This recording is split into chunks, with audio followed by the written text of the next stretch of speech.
Bonjour Monsieur le Préfet, merci de nous recevoir. Bonjour. On est à quelques heures de la période des fêtes de fin d'année, un moment très particulier, très sensible, surtout à la fin de cette année 2020 inédite. Quelles recommandations vous donnez aux Morbihanais? Bonjour. La période qui s'annonce, ou qui a débuté, celle des vacances scolaires et des fêtes de fin d'année, m'invite à vous donner quelques conseils. Mais avant ces conseils, un peu d'histoire. À l'occasion de la première vague, puis de la seconde, la Bretagne en général et le Morbihan a bien résisté à la crise du Covid, avec, même si on doit le déplorer, quelques morts, bien évidemment, une résistance et un taux d'incidence inférieur à la moyenne nationale. Ce que j'espère, ce que je souhaite, c'est que nous n'ayons pas à subir une troisième vague, que nous n'ayons pas à subir un reconfinement, que nos commerçants, que nos restaurateurs, que nos gestionnaires de bars, de cinéma, de théâtre, mais aussi de boîtes de nuit, puissent ou soient obligés de rester encore fermés. Pour cela, je vous demande instamment de respecter des consignes de distanciation, de port du masque, de respect des gestes barrières, se laver les mains par exemple.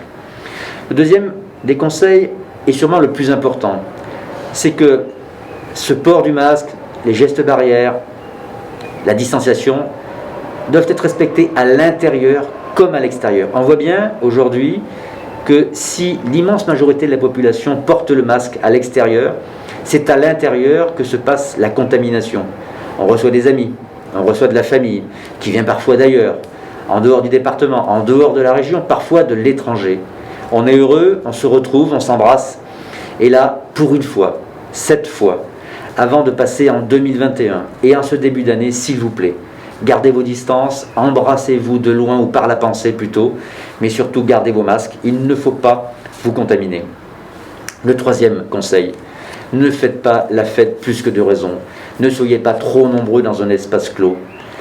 Je le répète, les risques jusqu'à présent se tenaient à l'extérieur, la contamination se faisait à l'extérieur. Aujourd'hui, il fait froid, il pleut, les gens sont à l'intérieur, ils ouvrent peu, ils aèrent peu leurs bâtiments, ils s'embrassent, ils font la fête, et si vous êtes encore plus nombreux que d'habitude, vous risquez encore plus de contaminer vos voisins, vos amis, vos familles, et donc de fragiliser à la fois l'aspect sanitaire du département, mais aussi l'environnement économique.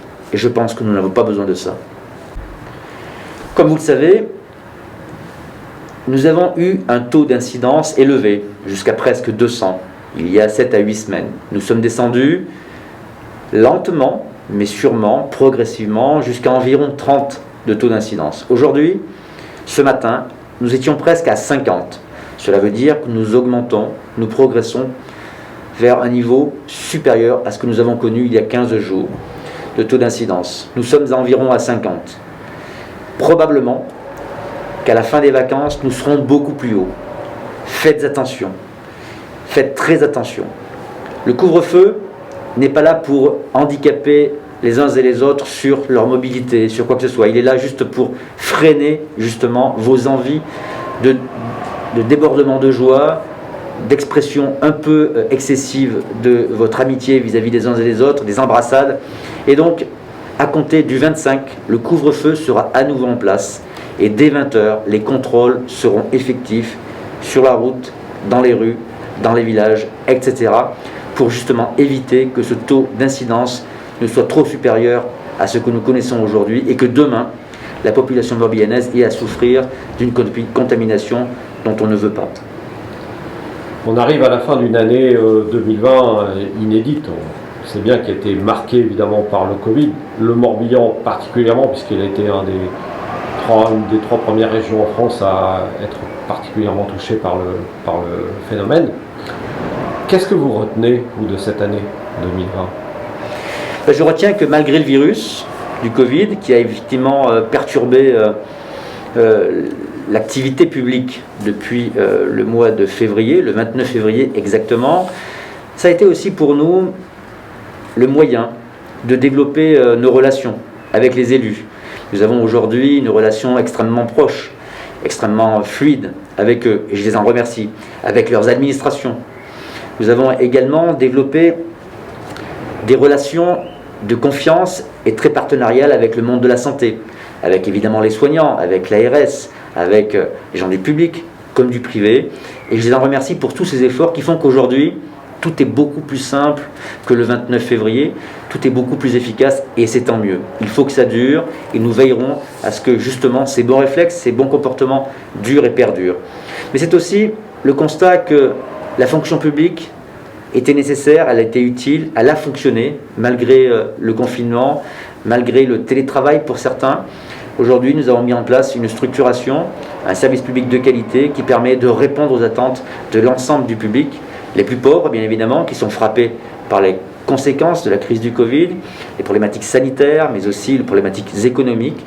Nous avons réorganisé la préfecture pendant une partie de l'année pour répondre à toutes les attentes et nous espérons y avoir réussi. Mais cette année a été aussi perturbée par la tempête, par exemple, ou par d'autres phénomènes. En tout cas, le Covid ne nous a pas empêché de développer les politiques publiques prioritaires qui étaient les miennes. La lutte contre les stupéfiants.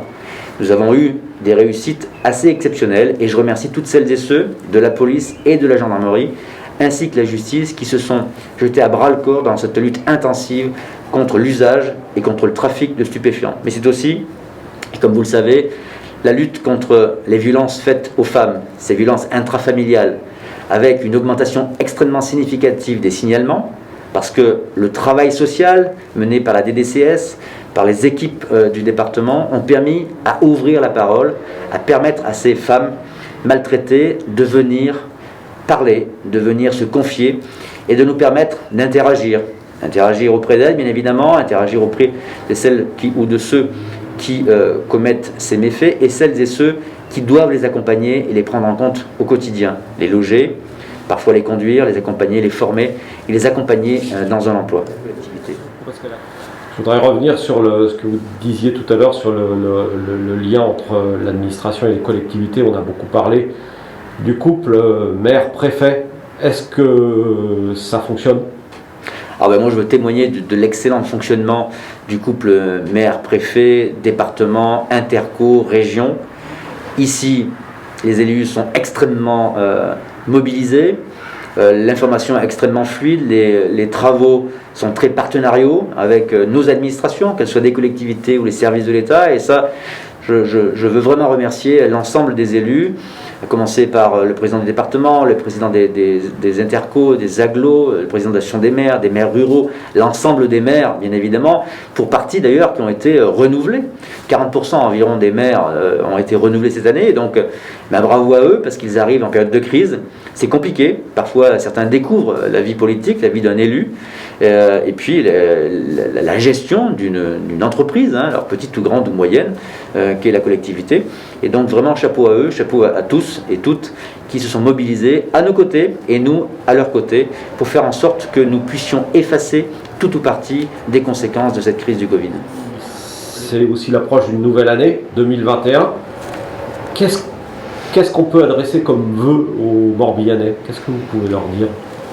Je ne prendrai pas le risque de leur envoyer des vœux, de leur adresser des vœux, mais plutôt de leur faire une promesse, celle de mon engagement, ainsi que ceux des services de l'État, à leur côté, aux côtés de la population, aux côtés des plus pauvres, aux côtés de ceux qui souffrent, aux côtés des commerçants, du monde économique, des restaurateurs, des gestionnaires de bars, des gestionnaires de boîtes de nuit, de cinéma, de centres culturels, etc., de façon à ce que nous puissions les aider à reprendre une activité.